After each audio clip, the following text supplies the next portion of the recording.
Good morning, welcome to our homestead. This is the perfect time to do this. If I don't get this done right now, it could be an issue.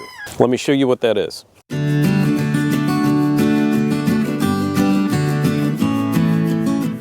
And that's pruning our fruit trees.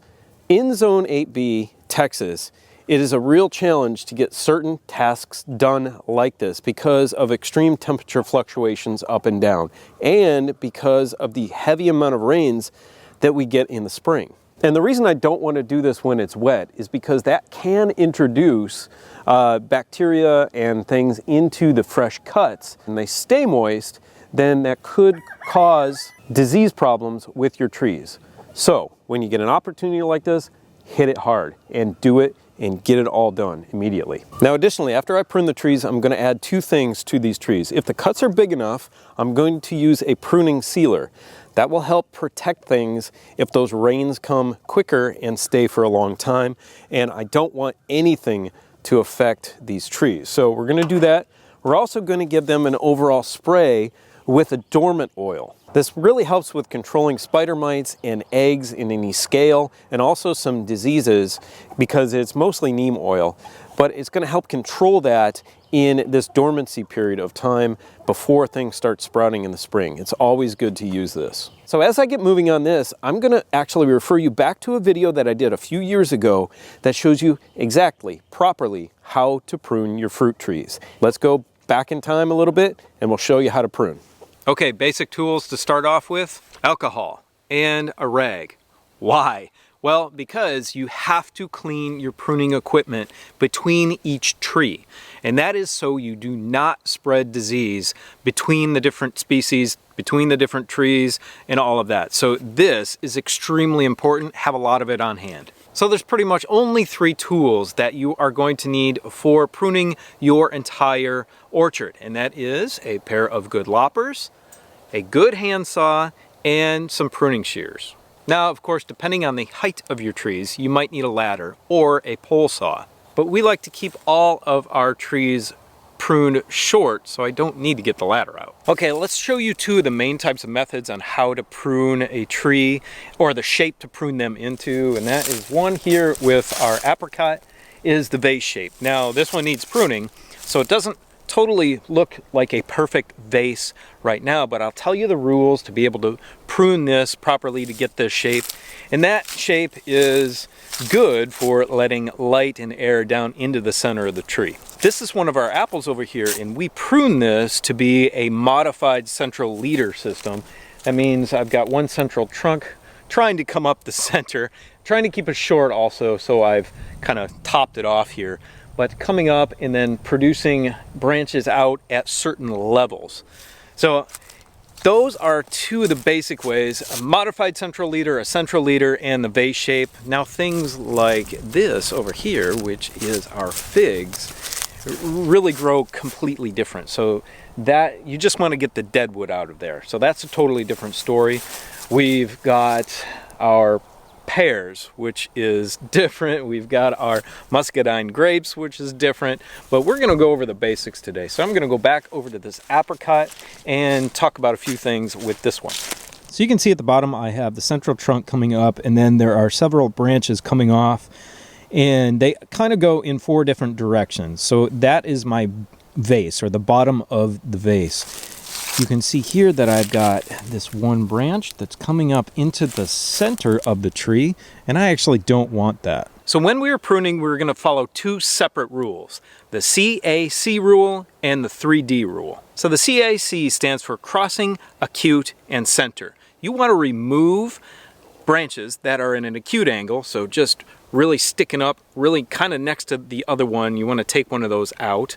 If they are more at a 90-degree angle, or actually about a 45 to a 90-degree angle, they are good. Anything sticking up past that, it's going to be weak wood. So you want to get that out of there. Center, you don't want anything in the center of that tree unless you are pruning it to a modified central leader style. So this is for the vase style. And also crossing. So if you have any branches that are crossing over one another or are about ready to cross over one another, you don't want that, because they could rub on each other in the wind, and that rub or that damage that can develop there can be a point where disease can enter it. So you don't want anything bouncing around, rubbing on each other, and crossing each other because you don't want to be disease in your tree. So let's get rid of those. And of course, when pruning, it's in the eye of the beholder. So you have to step back and then move into the tree. Just remove what you think is necessary per the rules, and then about 30% of the tree, really no more. Okay, I lied. Before I do that, I want to go over the 3 Ds. Dead, diseased, or damaged wood.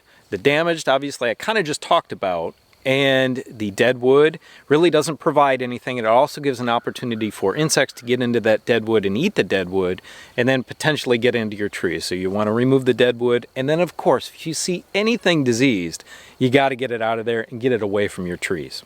Now we're ready to get in here and take care of business. So even little things like right here, this is growing back into the center of the tree. So I'm going to remove that. Even though it's a good, viable new growth on here from last season, I'm going to get rid of it because I don't want it in the center. Remember, you always want the sharpest pair of pruners that you can get to make a nice clean cut.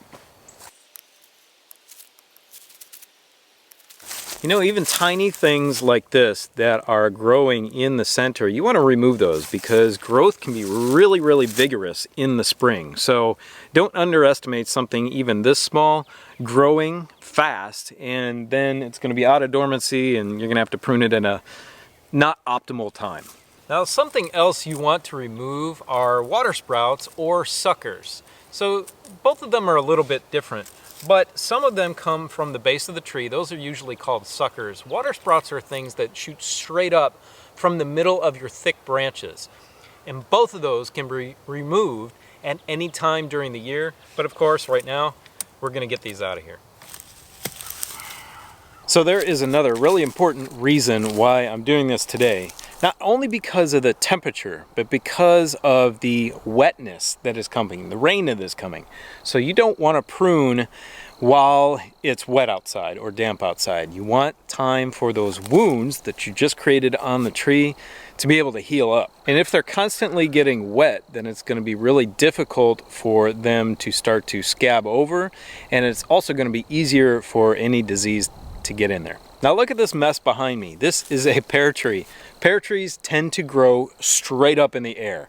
Everything that comes off them is straight up, and you have to prune pear trees a lot if you want to maintain a manageable shape. Now the same thing happened with our apple tree here. I think this is a pink lady, and it is growing straight up and it needs some serious pruning. So I left this apple tree alone last year, and I wanted it to get some vigorous growth on it and not disturb it because I had just treated it for canker. If you want to learn how to treat your trees for canker, click on the video at the top of the screen. Here we are in our muscadine grape enclosure, or what used to be the enclosure. Now it only has one side actually because the solar panels went here. I got plenty of sun for them, so I'm not worried about that. And I need to prune these. I've done many videos on how to prune grapes. If you're interested in those, there's a playlist at the top of the screen which will show you how to plant them, how to train them up to the wire, how to build trellis, all of the above, how to prune them properly for big production. I'm not going to go into that today, but we've got a lot of information out there for you on that one. But as you can see, I need to get moving on these before they start sprouting again, or I'm going to have a mess on my hands. And that's a lot of what homesteading is, friends, is keeping maintenance, caring for things, constantly caring for them. Not letting things get out of control, because if you let things get out of control, it's going to be really hard to find the time to reel it back in. And we did that in the past, so I'm trying to share with you our mistakes so that you don't make the same mistake. So little by little, keep working at it, little by little, and you'll be good. Now this little apple tree right here was a 1-year-old potted tree I got from Grower Solution, same company that I got the greenhouse from, and it's been in the ground for 1 year, so it's essentially just 2 years old. So I'm going to prune this back heavily because you can at this age, and it will handle it just fine. And you want to create a lot of vigor and growth, and pruning does that. And you're going to start to do the basic shape. Like I'm going to take this big bottom branch off here because it's just going to be too low for a big tree in the future. And that's it, friends. That's how you properly prune a fruit tree. Don't forget to head over and look at all of our grape training and pruning videos. I think they'll be very informative for you. Now go click on this video right here, which talks about the 11 skills that are essential for every homesteader to have. Have a beautiful, blessed day. We'll see you next time. Bye.